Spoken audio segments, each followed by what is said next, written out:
자, 안녕하십니까. 하이퍼림입니다. 자, 이번 시간에는 해외 고등학교 졸업자 논술 전형에 대해서 설명을 좀 드리도록 하겠습니다. 특히 이제 해외 고등학교 졸업자, 외국에서 고등학교를 졸업하고 난 이후에 9월 수시 전형으로 한국의 대학의 원서를 쓰는 경우는 참 어려워요. 왜 어렵냐 하면 첫 번째는 모집 인원이 많지 않다 보니까 전년도에 통계나 데이터가 없죠.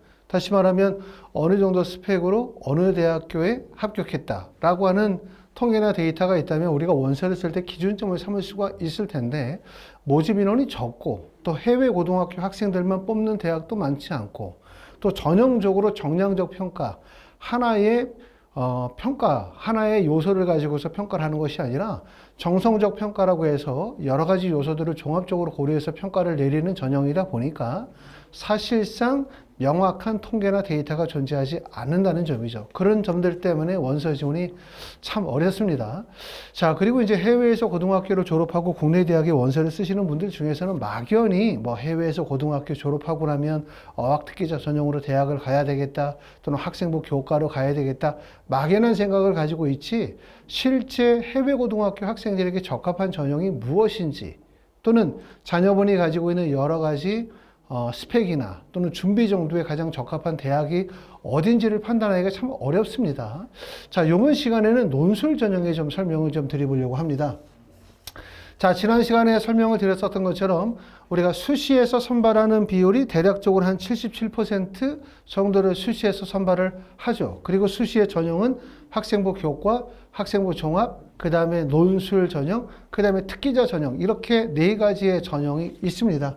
첫 번째는 학생부 교과 전형은 사실 해외에서 고등학교를 졸업하신 분들이 국내 대학 원서를 쓸 만한 대학이 별로 없어요. 그 이유는 학생부 교과 전형의 첫 번째는 국내 고등학교 졸업자의 지원 자격으로 한정하는 경우가 있기 때문에 국내 고등학교 졸업 예정자 또는 졸업자로 지원 자격을 한정하는 경우, 두 번째는 학교장의 추천을 요구하는 경우, 세 번째는 국내에서 3학기나 5학기 정도를 필수 이수해야 되는 경우를 요구하는 경우, 여기에다가 수능 최저 학력 기준을 요구하다 보니까 결국은 학생부 교과 전형은 해외 고등학교 졸업자 원서를 쓰기에는 여러 가지 지원의 제한적 조건들이 많아요. 이러다 보니까 학생들이 원서를 쓰는 지점이 학생부 종합 전형의 원서를 쓸 수가 있다. 근데 학생부 종합 전형은 이렇게 수능 체제를 반영하는 대학도 있지만 수능 체제를 반영하는 대학들이 안 하는 학교들이 많아요. 그렇기 때문에 학생부 종합 전형은 해외고 학생들이 원서를 쓸 수 있는 유리한 전형 중에 하나라고 말씀을 드릴 수가 있죠. 수능 최저 학력 기준도 없는 학교들이 많고 또 지원의 자격 조건에서도 국내외 고등학교 졸업 또는 졸업 예정자로 한정하기 때문에 해외 고등학교 졸업자가 지원을 쓰기가 유리한 대학들이 많은데 학생부 종합전형이 가지고 있는 불리한 점이라고 한다면 아시는 것처럼 2024학년도부터 학교생활기록부에 국내 고등학교 졸업자 학교생활기록부에 수상경력도 대입에 미반영이 돼요. 그 다음에 독서활동도 대입에 미반영이 돼요. 그 다음에 봉사활동도 대입에 미반영이 되고 그 다음에 소논문도 대입에 미반영이 되고 또 반영되는 범위가 대부분 고등학교 내에서의 활동 범위만이 반영이 되다 보니까 다시 말하면 리더십 활동, 봉사활동, 수상경력, 동아리 활동 등과 관련된 내용 또는 교회 활동들의 반영의 범위가 축소되거나 영향력이 떨어졌다는 얘기죠.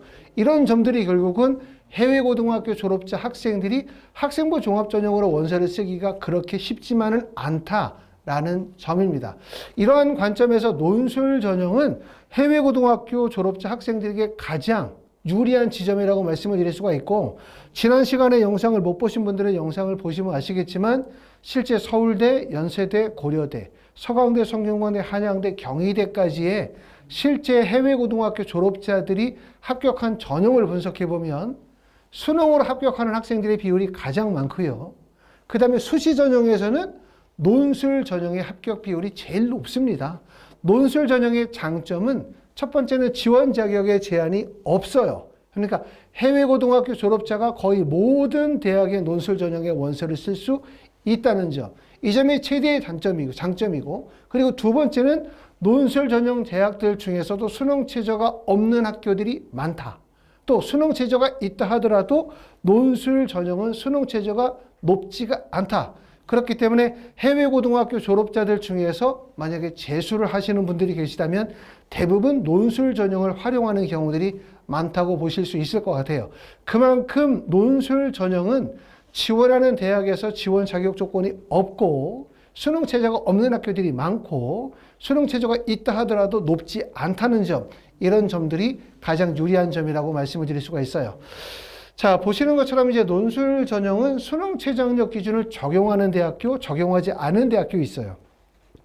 해외에서 고등학교를 졸업한 학생들이 수능 최저가 들어가는 학교의 원서를 쓰지 못할 이유는 없죠. 단지 내가 5월이나 6월 정도에 외국의 고등학교를 졸업하고 그 다음에 국내의 수시 전형의 원서를 쓴다면 현실적으로 수능 대비가 매우 어렵기 때문에 대부분의 학생들이 꺼리는 경우가 있지만 수능 최저 충족이 가능하다라고 하시는 분들은 당연히 수능 최저를 충족한다면 훨씬 더 유리할 거고요. 두 번째는 더군다나 해외 고등학교 졸업하고 난 이후에 재수를 하시게 되는 분들, 이런 분들이라고 한다면 수능 최저 충족 이후에 논술 전형으로 합격을 노려보시는 게 유리하다고 말씀을 드릴 수 있을 것 같아요. 자, 날짜별로 보시면 가장 빠른 날짜가 성신여대가 9월 23일 날 논술 시험을 봤습니다. 작년 기준으로. 아마 올해도 대략 이 정도의 날짜가 될 거라고 생각하는데 논술 시험을 보는 학교는 홍익대학교, 숭실대학교, 항공대, 성균관대학교, 서강대, 경희대, 숙명여대, 동국대, 그 다음에 연세대학교 미래나 동덕여대가 논술 전형을 보고요.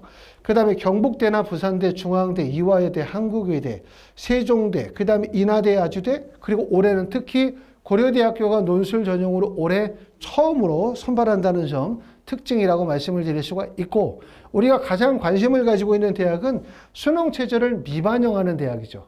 아까도 말씀을 드렸던 것처럼 수능 최저를 미반영하는 대학은 수능 최저 없이 논술 성적만으로 합불이 결정이 돼요. 그렇기 때문에 수능 최저 준비 없이 논술만으로 합격한다는 유리한 점이 있지만 수능 최저가 없다 보면 당연히 학생들이 많이 원서진을 몰리니까 경쟁률이 매우 높아질 수밖에 없고, 수능 최저가 없으면 수능 최저 미충족으로 인하여 학생들이 탈락되는 비율이 아예 없겠죠. 보통 일반적으로 수능 최저 미충족 비율이 약 50% 정도 돼요. 예를 들어서 경쟁률이 25대 1이었다, 20대 1이었다라고 한다면 수능 최저가 적용이 되면 실제 논술 시험장에 보러 가는 분들은 20대 1이 아니라 10대 1. 즉 10명 정도가 논술 시험을 보러 간다고 볼 수 있겠죠. 20명이 지원하고 난 다음에.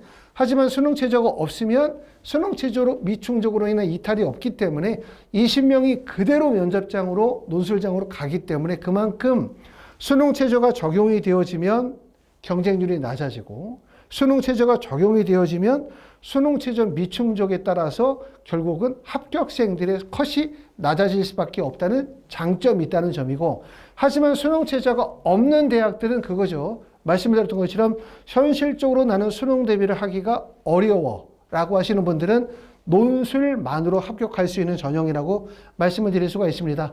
대학들을 보시면 연세대, 서울시립대, 건국대, 서울과기대, 경기대학교 있고요. 그 다음에 건국대학교는 수능 최저가 적용이 됩니다. 그 다음에 경기대, 한양대, 한국외대도 수능 최저가 적용이 되지 않는 경우는 한국외대 글로벌 캠퍼스, 서울 캠퍼스는 수능 최저가 적용이 됩니다. 그 다음에 광운대학교도 있고요. 상명대학교도 있고, 이렇게 있고, 또 가천대학교나 또는 수원대 같은 경우는 약수련 농술이라고 해서 약간 예전에 우리가 적성고사 형태와 좀 유사한 형태의 논술 시험을 보고 있습니다.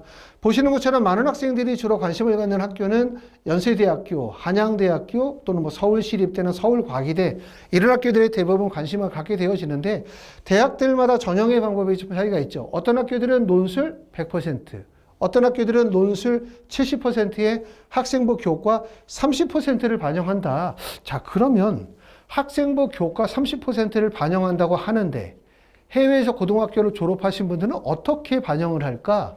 요 점이죠.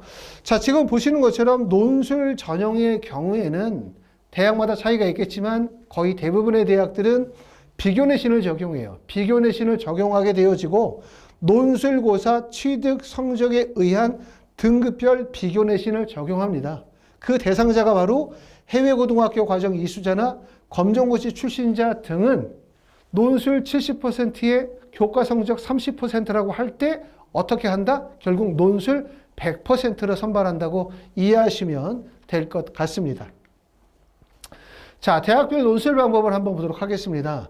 연세대학교는 2025학년도에 351명을 논술 전형으로 선발하고 있고요. 논술 일자가 전년도 기준 9월 23일입니다. 수시 원서 접수하고 난 다음에 바로 논술 시험을 보게 되고 논술 100%고요. 인문사회 계열은 인문사회 교과목에 대한 통합 논술로 약 150분 정도 시험을 보고, 자연 계열은 전년도에는 수학 60점, 과학 40점이었는데 올해부터는 과학으로만, 과학 과목으로 150분 시험을 보고 수능 체제를 반영하지 않습니다.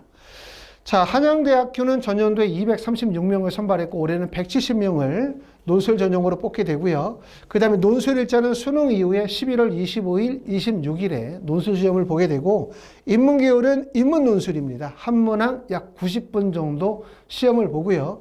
자연계열은 수리 논술 2개의 문항으로 해서 약 90분 정도 시험을 보고 수능 최저 학력 기준을 반영하지 않습니다. 다음은 서울시립대 보시면 서울시립대는 논술 70%, 학생부 교과 30%, 이런 경우 아까 말씀을 드렸었던 것처럼 논술 100%라고 이해하시면 된다고 말씀을 드렸고, 자연계열은 수리논술 4개 문항 120분이고 수리논술의 출제 범위는 수학, 수학1, 수학2, 그 다음에 확률과 통계, 그 다음에 미적분까지 범위에 포함이 됩니다. 장점은 뭐냐면 논술을 대비한다라고 한다면 자연스럽게 수능에 대한 대비까지도 연결시킬 수 있다는 점, 이 점이 최대한 장점이고, 그렇기 때문에 논술 준비하면서 수능 체조 충족하고 수능 체조 충족하면 결국 정시에 대한 대비까지도 연계해서 진행할 수 있기 때문에 아까도 말씀드렸던 것처럼 해외고등학교 졸업자들이 가장 많이 합격하는 전형은 정시, 그리고 가장 많이 원서를 쓰는 수시 전형은 바로 논술 전형이라고 말씀을 드릴 수가 있을 것 같습니다. 자, 경희대학교는 앞에 있었던 대학교와 달리 수능 최저 학력 기준을 반영을 합니다. 보시는 것처럼 인문계, 자연계의 수능 최저 학력 기준은 4개의 영역 중에서 2개의 영역 등급합이 5예요. 그 다음에 과탐은 한 과목이니까 수학을 예를 들어서 4등급을 맞았다? 그럼 영어 1등급을 맞으면 5가 되는 거죠. 수학을 3등급을 맞았다? 영어 2등급을 맞으면 합이 5등급이 구성이 되어지기 때문에 그렇게 어렵지만은 않을 거라고 생각하고요. 논술의 출제 범위는 인문 계열은 인문 2-3문항 정도, 그렇죠? 출제가 되어져요. 인문이나 사회 계열 쪽으로. 그 다음에 자연 계열은 수학과 과학 각 4문항 정도 약 120분 정도 출제가 되어집니다.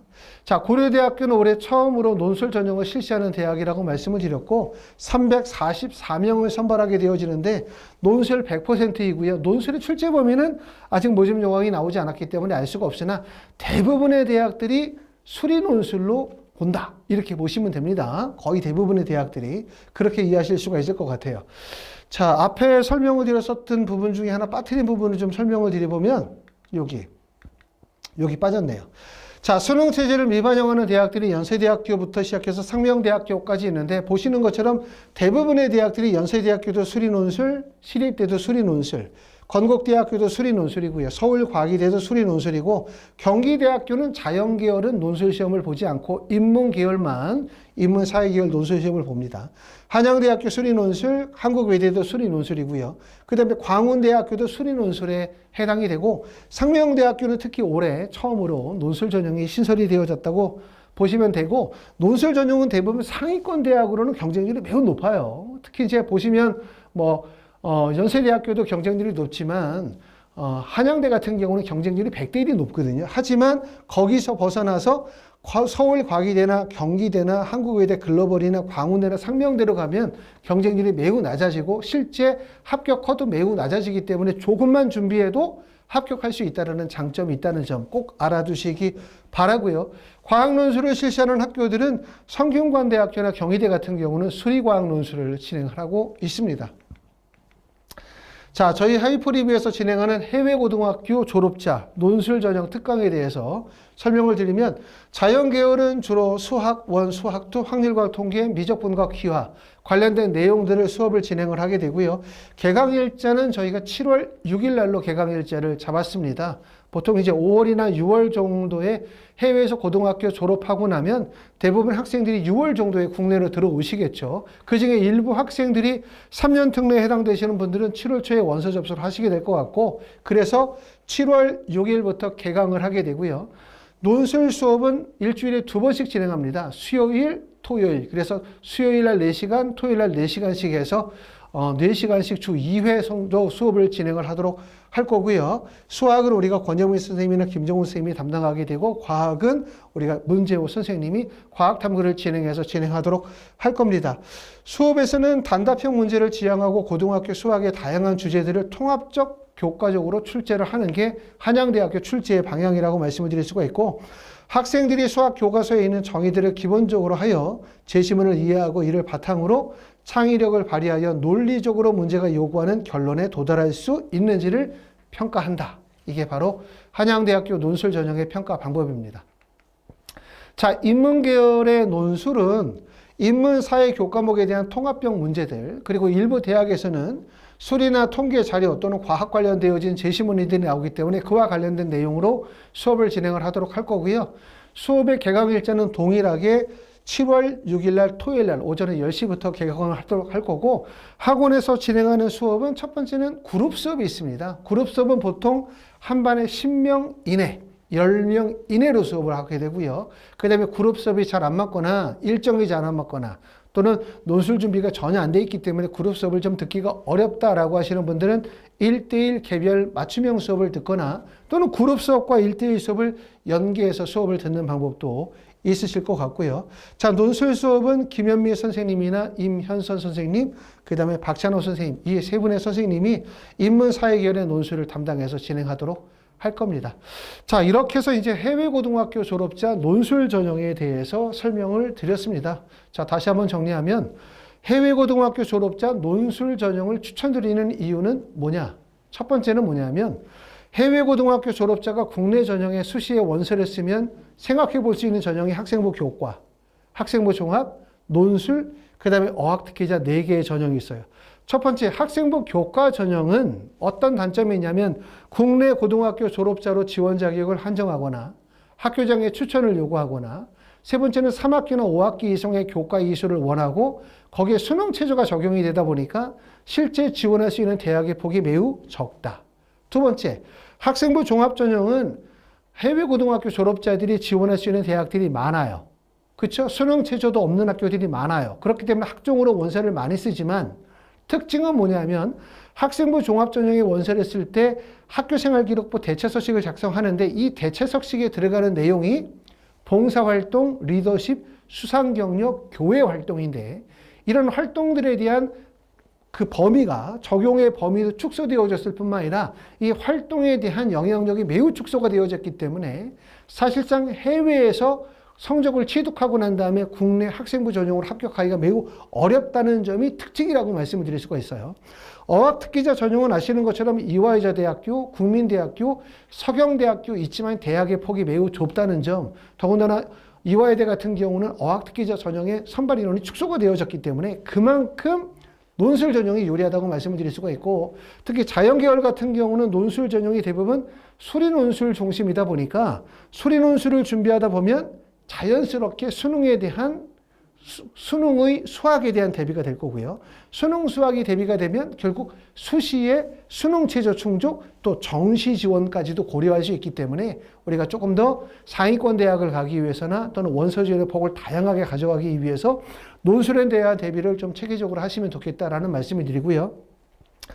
자, 하이퍼리뷰에서는 이제 다른 학원의 논술 수업과 좀 차별화되는 점이다 라고 한다면 저희 학원의 논술 수업은 해외고 지원 자격들을 가지고 있는 학생들을 대상으로 하는 논술 수업이라는 거죠. 국내 고등학교 학생들과 해외 고등학교 졸업자들 간에 어떤 특징적인 부분이 차이가 있다 보니까 결국 해외고 학생들만을 대상으로 하는 논술 수업이 해외고 학생들에게는 조금 더 큰 도움을 주지 않을까라는 생각이 듭니다. 자, 여기까지 하이퍼리뷰였습니다. 감사합니다.